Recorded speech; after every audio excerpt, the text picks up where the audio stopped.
শ্রী শ্রী মায়ের কথা আলোচনা হচ্ছে। অন্তত মৃত্যু কালেও তার আশ্রিতদের দর্শন হবে কি? অন্তত মৃত্যুকালেও আশ্রিতদের দর্শন হবে কি? মা বলছেন, যারা ঠাকুরের আশ্রয় নিয়েছে, যারা মার কৃপা প্রাপ্ত হয়েছে, মৃত্যুকালে ঠাকুর তাদের পাশে এসে দাঁড়াবেন। আমাকে তিনি কথা দিয়ে গেছেন, এ তার নিজের কথা। তার কথায় বিশ্বাস রাখো। আমার সন্তান হয়ে এত ভয় কিসের? ঠাকুরের কথায় যারা অবিশ্বাস করে তারা তো পাগল।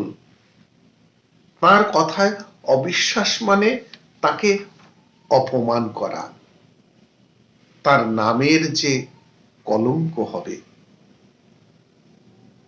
যদি তার নামে বিশ্বাস থাকে, আমার কথায় বিশ্বাস করো, যেমন ইচ্ছা চলো, অন্তে তিনি এসে নিয়ে যাবেন। অন্তে তিনি এসে নিয়ে যাবেন।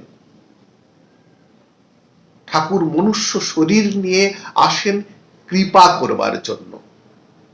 রজহ তমগুণে মেশানো রক্ত মাংসের শরীর নিয়ে তাকে কি করে দেখবে?